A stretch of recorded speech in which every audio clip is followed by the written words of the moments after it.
Bonjour, je m'appelle Vanessa Bernier, je suis professeure de yoga et consultante en activité physique et motrice chez l'enfant.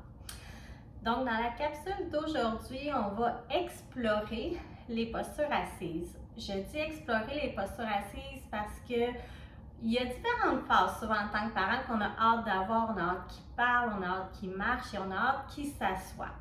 On a souvent tendance à mettre l'enfant assis et espérer qu'il tienne comme il faut en posture assise, ou sinon on va mettre plein de petits coussins alentour de lui pour, si jamais il chute ou il se laisse tomber d'un côté, que ça soit sécuritaire.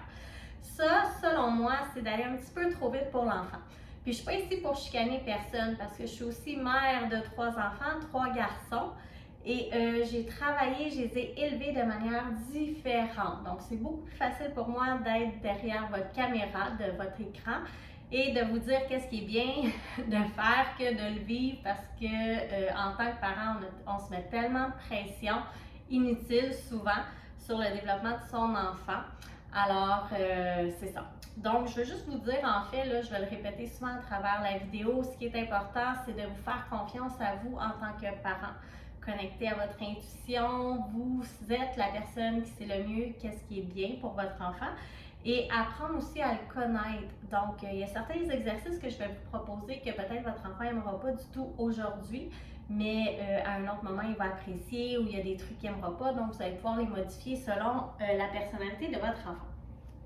Donc, qu'est-ce qui est important? C'est pas des activités pour faire asseoir votre enfant, c'est plutôt une manière de jouer avec votre enfant, de le faire bouger pendant que lui, il est en posture assise. Je ne suis pas ergo, physio, kiné, chiro. Je suis simplement moi qui vous propose une gamme d'activités ludiques à faire avec votre enfant qui va aider à stimuler son développement moteur et qui va l'encourager à bien progresser vers la posture assise. C'est important aussi de vous assurer que bébé n'a pas mangé avant de faire ses exercices, qu'il est de bonne humeur, que tout soit agréable. Mettez une musique qu'il aime ou que vous aimez. Assurez-vous que c'est une ambiance calme, le fun. Ayez des petits jouets près de vous et ne vous mettez pas de pression. Si vous n'êtes pas capable de faire tous les exercices aujourd'hui ou si bébé a tout simplement pas envie, c'est pas grave, on recommence à un autre moment. Moi, j'aime toujours ça quand les gens regardent une première fois la vidéo sans bébé. Juste pour se mettre, ok, c'est ça qu'elle va nous faire de telle manière, ça va vous aider à dire, ok, ben je vais le faire dans mon salon, je vais le faire dans mon lit, peu importe lequel, je vais avoir besoin de tel petit matériel, ça va me prendre tant de temps. C'est juste que vous ayez une idée de où est-ce que je m'en vais avant d'amener bébé. Parce que les bébés, plus ils sont jeunes, moins ils ont une capacité d'attention. Donc, si vous êtes en train de m'écouter, me regarder, ok, après on le fait avec bébé, on recommence, on met sur pause, ben c'est long, c'est pas agréable, tout ça. Donc, écoutez-le, vous simplement dans votre bain, n'importe où, relaxez, écoutez la vidéo une première fois, puis ensuite une deuxième fois si vous en avez besoin pour faire les activités avec bébé comme un petit refresh, un petit reminder. Donc, je vais vous proposer 2 fois 3 activités. Les premières activités, c'est quand bébé n'a pas beaucoup de tonus. Mais là, je veux quand même qu'il y en ait un minimum. Okay? Si bébé a de la misère à tenir sa tête ou est tout mou, écrasé d'un côté, il n'est pas prêt à faire ces exercices-là, vous pouvez les reproduire avec bébé couché sur le dos sans problème. Moi, je veux quand même un bébé qui n'est pas nécessairement capable de s'asseoir seul au sol, mais que vous constatez qu'il y a quand même un certain tonus. Alors, la première petite routine que je vous propose, c'est pour rassurer bébé. Donc, vous avez bébé près de vous. Il y a certains bébés qui sont comme insécures un peu d'être loin de maman ou de papa. Ça peut être n'importe qui fait les exercices. Donc, vous avez bébé sur vous, votre chaleur, votre odeur, tout ça le rassure. Et en même temps, vous pouvez prendre conscience de votre bébé, vous connecter. Vous pouvez commencer par tout simplement vous bercer pour que ça soit un petit moment agréable, pour pas que bébé ait l'impression, ok, je m'en vais dans un cours de gym, maman veut que je m'assoie dans 2 semaines, je suis mieux de travailler fort. Donc, c'est pas cette ambiance-là qu'on veut du tout, c'est plutôt maman veut bouger, veut motiver bébé à bouger dans le plaisir, le bien-être, etc. Une fois qu'on est bien assis confortablement, qu'on a mis la table, pour les exercices, on va rapprocher une jambe à la fois. Donc, on fait une petite flexion au niveau du genou, puis on lève un petit peu quand même le genou pour aller travailler au niveau de la hanche. Donc, on fait juste un petit mouvement là, sans forcer. Si on voit que le bébé ne veut pas, il est raide, il y a des résistances, on change tout simplement. On peut le faire des deux côtés pour commencer, tout doucement, ramener la jambe vers soi. Ça va aller travailler un petit peu le bassin. Ça, en fait, tous les exercices que je fais aujourd'hui, c'est d'y aller avec douceur dans le rythme de bébé. Si vous sentez que votre bébé a une résistance ou il y a quelque chose qui ne fonctionne pas vraiment, là, que vous avez comme le feeling que ça ne bouge pas comme ça devrait bouger, à ce moment-là, parlez-en avec un spécialiste, votre docteur, médecin de famille, chiro, physio, masso. Ils vont pouvoir vous donner, même ostéo, ils vont pouvoir vous donner des bons petits conseils, puis regarder ça pour vous. Donc, on a travaillé les hanches. Ensuite, on va aller chercher la longueur au niveau du tronc. Et là, moi, c'est ça, j'ai un toutou, alors je tire. Mais vous ne tirez pas à la maison parce que le bébé devrait avoir un minimum de tonus. On va aller chercher de la longueur. Donc, on a la jambe ici, mettons la jambe droite qu'on plie, puis le bras gauche qu'on allonge vers le haut et vers la diagonale. Donc, on va aller chercher un petit étirement latéral ici, tout en restant en longueur. Donc, on tient un petit peu, on peut revenir, y aller tout doux.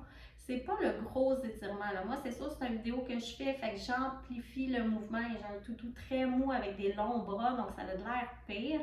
Mais allez-y selon comment bébé est capable de bouger. On force rien. On revient, on dépose, on va aller faire l'autre côté. Donc, on va chercher la jambe gauche, par exemple, le bras droit, en autant que c'est le bras opposé à la jambe. On allonge et on fait un petit étirement latéral. On respire, on revient. Donc, on fait des petits mouvements comme ça de va-et-vient. Alors, ça, c'est le premier exercice. Le deuxième exercice, si bébé a bien réagi à celui-ci, on peut y aller un petit peu plus en dynamique. Donc, bébé va devoir se tenir un petit peu tout seul. Et là, on va étirer la main et le bras. C'est pour ça que je vous dis, si votre bébé est comme mon toutou, il n'y a pas encore le tonus nécessaire, ça ne sert à rien, il ne sera pas bien, puis ça risque d'être plus dangereux. Donc, allez-y vraiment une fois que votre bébé, là, il se tient. Il est sur vous, il ne se tient pas assis au sol, mais il se tient quand même.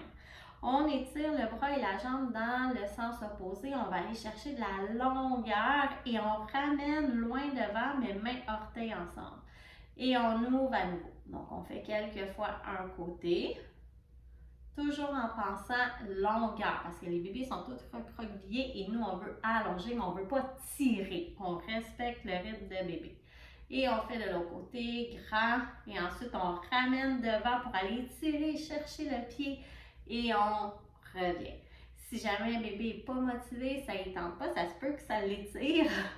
Ça se peut que ça soit des petites sensations nouvelles pour lui. On peut lui mettre un jouet ou le mettre dans nos mains qui fait de la musique juste pour stimuler un peu sa curiosité quand on vient rejoindre main et pied ici à l'avant. Quand ça fonctionne bien, on va aller faire le croisé un petit peu plus en dynamique et alterner.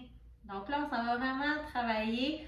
Il y a une ligne médiane, il y a la connexion au niveau des hémisphères gauche-droite du cerveau. Donc, on va tout travailler ça en faisant un petit croisé. Donc, vous pouvez décider de commencer par 3 fois pour commencer. Ensuite, on change. On peut faire 2. Ensuite, on change. Quand bébé est bon, on fait 1. Puis éventuellement, bébé va vouloir le faire par lui-même. Donc, ça, c'est le deuxième exercice. Toujours en gardant bébé près de soi, bien à côté. Et on y va tout doucement. Ensuite, le troisième exercice, on ramène les jambes de bébé ensemble. C'est comme la fin, dans le fond, de cette première série de 3 exercices. On ramène les pieds, plante de pied contre plante de pied, un peu comme dans la posture du lotus ou du papillon. On les ramène près du bébé et on va tout simplement respirer avec bébé pour le calmer, mais permettre aussi à ses hanches de s'ouvrir, à son bassin de travailler en même temps. Si bébé a encore l'énergie, on peut faire un petit peu de hop, on ouvre les pieds devant, tape les pieds ensemble, on ramène. Donc, on fait un petit mouvement d'ouverture, fermeture avec les jambes pendant qu'il est en posture assise. Il va trouver ça très, très drôle. Si on sent que le bébé est fatigué et plus calme, on ramène les jambes en lotus et on fait tout simplement se bercer pour calmer bébé. Donc ça, c'est les 3 exercices, je vous dirais, pour un niveau un petit peu plus débutant dans la posture assise, mais qui a quand même un certain tonus. Ça, c'est important, il faut que la tête elle se tienne seule, c'est certain. Ensuite, quand un bébé est un peu plus téméraire ou a beaucoup plus de tonus, on assoit bébé au sol. Donc, il y a une petite distance qui commence à s'installer avec bébé, mais on le garde quand même tout près de soi et on reprend la posture du lotus. Donc, il est assis, le tronc droit, on ramène les pieds vers soi et on peut même aller mettre les mains au centre, dans le milieu, il va peut-être s'accoter sur ses pieds, s'accoter au sol. Et là, ce qu'on veut, c'est aller travailler au niveau des muscles du dos. Donc, on veut qu'il commence à engager tout le tronc, là, à prendre conscience qu'il y a un petit effort physique qu'il doit faire s'il veut se tenir en posture assise. Donc, on peut tout simplement le tenir en posture assise pour commencer. On peut faire des petits débalancements, mais tout doux, là, juste le bercer, comme qu'on faisait quand il était assis sur nous, par en avant, par en arrière, dans tous les sens. On peut aussi le flatter, le chatouiller pour qu'il ait envie de s'allonger et parfois ils sont un petit peu plus curieux. On peut mettre un jouet, toujours en tenant bébé de manière sécuritaire, mais mettre un jouet avec soit sa main ou peu importe, là, soyez créatifs, plus haut que ses yeux pour qu'il ait envie de regarder vers le haut. Il va peut-être avoir envie d'aller s'étirer pour aller attraper le jouet aussi. Donc ça, c'est la première étape. Une fois que ça fonctionne bien, on peut s'éloigner un petit peu plus. Par exemple, moi, je vais me mettre dans la posture assise. Donc là, il y a un autre petit contact de moins avec bébé. Et on veut soulever les bras. Donc, on veut qu'il soit vraiment seulement assis sur ses fesses. Et on va bouger les bras. Donc, au début, on peut faire des petites torsions comme ça, vers la droite, vers la gauche. Et là, s'il répond bien, on peut nager par en avant. Nager par en arrière et là, faites des bruits, des sons, il va trouver ça drôle. On peut taper dans les mains devant, taper dans les mains en haut, danser sur une musique préférée. Tout ça, ça va l'aider à travailler son équilibre. Donc, la première étape, c'était prendre conscience de son tronc, travailler un petit peu plus en force, en stabilité. Puis là, on veut ajouter le déséquilibre. Donc, c'est un peu ce que vous faites. Vous bougez ses bras de toutes sortes de manières. Quand ça fonctionne bien, on est rendu à la dernière étape de cette série de 3 exercices. On peut se reculer un petit peu plus. Moi, je ne peux pas trop me reculer parce que c'est un toutou qui n'a aucun soutien. Donc, si votre bébé fait comme mon toutou, ça veut dire qu'il n'est pas prêt. OK?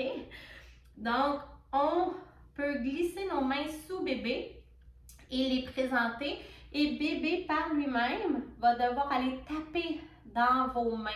Donc, c'est lui qui va décider quand est-ce qu'il lève ses mains. Puis là, vous pouvez les éloigner, les bouger, les rattraper, taper fort, taper vite. Et là, il va prendre conscience de son tronc, de son tonus. Il va travailler son équilibre et il va vouloir jouer avec vous. Donc, plus que bébé va se décoller les mains de vous, ben là, il va prendre confiance en lui et ça veut dire qu'il va être de plus en plus prêt pour aller en posture assise seule. Donc ça, c'est différentes étapes. C'est sûr que si vous voulez aller vers le rampé, si vous êtes rendu là, vous pouvez asseoir votre bébé et déposer des jouets au sol devant lui pour que lui-même ait envie d'aller sur le ventre. Mais s'il n'est pas prêt, il n'est pas encore en posture assise, on brusque pas les étapes. On ne veut pas créer de frustration chez le parent, ni de frustration chez l'enfant. On veut que ça reste simple et amusant. Donc, je vous invite à aller consulter ma chaîne YouTube Vanessa Bernier. J'ai plusieurs petites capsules de différents thèmes, là, autant que ce soit pour une mise en forme de yoga quand vous serez rendu là, ou si c'est pour faire du yoga par enfant avec vos enfants qui sont plus vieux, ou des petites capsules de motricité pour le développement de bébé. Il y a vraiment un peu de tout sur ma chaîne YouTube Vanessa Bernier. Et si vous avez des questions, vous pouvez m'écrire aussi à info@vpbacademy.com. Alors, je vous souhaite une belle journée à tous.